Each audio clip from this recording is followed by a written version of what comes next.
এখন এই মেথডের ক্ষেত্রে দেখো, এই মেথডের ক্ষেত্রে কী বলছে যে এখানে সে এটা দেওয়া আছে, তো প্রমাণ করতে হবে যে A B C whole square আর এসে এই জিনিসটা। তো এখানে তো আমি বলছি যে, আর এখানে কিন্তু এ বি এগুলো আলাদা আলাদা করে একটা ভেক্টর নির্দেশ করে এবং ওটা আই জে কে তল থাকে কিন্তু। আচ্ছা যাই হোক, এখানে যেহেতু তিনটে এলিমেন্ট আছে, তো আমরা বলছি না যে ভেক্টরের ক্ষেত্রে একটা ডট মানে এলিমেন্ট একটা ডট আলাদা করে বাকি দুটো ক্রস করবো, ঠিক আছে, আগেরটার মতো। ওকে, দেন হচ্ছে এখানে এটা তো ডট আছে, তো এখানে সে ক্রসের ক্ষেত্রে আগেটা কী করছে, আলাদা আলাদা গুণ করছি না, তো এখানে সে গুণ ছাড়াও এখানে আরেকটা জিনিস করা যায়। এটা মনে রাখবা যে দুইটা এরকম মানে দুইটা ভেক্টর ক্রস আবার আলাদা দুইটা ভেক্টরের ক্রস যদি একসাথে আবার ক্রস অবস্থায় থাকে, তাহলে সে একটা ভেক্টর নিয়ে দেন সে আরেকটা ভেক্টরের এখানে হচ্ছে ডট মানে একটা ডট, দেন হচ্ছে বাইরে আরেকটা ডট। যেমন দেখো এখানে বি ক্রস সি আছে, তো এই ভেক্টরের একটা এলিমেন্ট এ আমি ভিতরে আনছি, আরেকটা এলিমেন্ট সি বাইরে রাখছি, minus same b cross c vector আছে, দেন হচ্ছে সি এলিমেন্টের ভিতরে আনছি, এ এলিমেন্টটা বাইরে আনছি। তো আমরা এই ফরম্যাটে লিখতে পারি দুইটা ভেক্টর ক্রস গুণ আবার আলাদা দুইটা ভেক্টর ক্রস গুণ যদি আবার ক্রস অবস্থায় থাকে, তাহলে এই অবস্থায় লেখা যায় মাইনাস দিয়ে। তো এটা মাথায় রাখবা। দেন হচ্ছে এটা হচ্ছে ক্রস গুণ ডট, দেন হচ্ছে এখানে দেখো এখানে হচ্ছে এই যে সি ইন্টু কমন আছে না, কমন থাকলে কি, তার মানে এটা জিরো হয়ে যাবে এই পুরো টার্মটা। তার মানে থাকে কি, এই টার্মটা থাকে না, তো এই টার্মটাকে বি ইন্টু সি আর হচ্ছে এ ইন্টু আর সি ইন্টু এমনি লিখতে পারি। তো এটা লিখলাম।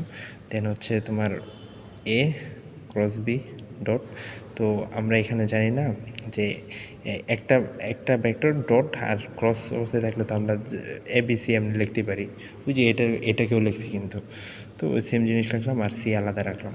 দেন হচ্ছে সিটা সামনে নিয়ে আসলাম, দেন হচ্ছে এ ক্রস বি আর এটা রাখলাম, দেন এ ক্রস বি আর সি এটাকে আবার লিখতে পারি না এ বি সি, তো এটা লিখলাম, দেন হচ্ছে দুইটা হোল স্কয়ার। ওকে ডান। এখন হচ্ছে আমি বললাম না যে এ একটা ভেক্টর, এটা আবার আই জে কে ফর্ম নির্দেশ করে, তো আই জে কে ফর্ম যখন নির্দেশ করে তখন প্রথমটাকে আমরা ধরতে পারি না, এটা হচ্ছে এ ওয়ান, বা পরেরটা এ টু, পরেরটা এ থ্রি, ঠিক আছে, মানে এটার হিডেন অবস্থায় থাকে আর কি।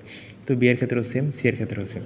তো এখন আমি যেটা পাইছি a vector b vector c vector, তো এটাকে আমি আবার এমনি লিখতে পারি না, ওই যে আই জে কে এর সহগ দিয়া A one A two A three B one B two B three C one C three, then হচ্ছে আমি যদি স্কোয়ার করি তাহলে যে দুইটা ভেক্টর লিখলাম, তো দুইটা ভেক্টরে যে এই ফরম্যাটটা লিখলাম, লেখার পরে যে ওই যে গুণ করবা কি, A one A two A two A two A three A three, বুঝছো, মানে যে প্রত্যেকটা কলামের যে পার্ট এ পার্ট গুণ করবা, যেমন বি ওয়ান এরকম আর কি, বি টু এরকম গুণ করবা, ঠিক আছে। এই যে যেমন এ ওয়ান বুঝছো তো, প্রত্যেকটা আলাদা, যেমন বি ওয়ান এ ওয়ান, যেমন দেখো এই যে প্রথম সারিতে এ ওয়ান, ঠিক আছে, তার মানে যে এটা গুণ করছে, এটা গুণ করছে, দেন হচ্ছে তুমি যখন দ্বিতীয় কলামে আসবে, দেন B one A one B two A two, then C আবার প্রথম কলম, তো এটা দিয়ে প্রথম লাইন শেষ হবো,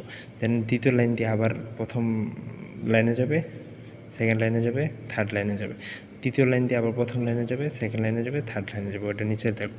দেন হচ্ছে দেখো এখানে হচ্ছে এ ওয়ান এ টু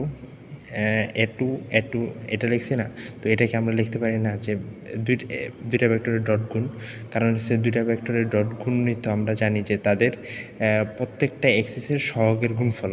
তো আমি এটাকে লিখতে পারি A vector dot A vector, then এটাকে লিখতে পারি সে A vector dot B vector, ঠিক আছে, দেন এটাকে A vector dot C vector.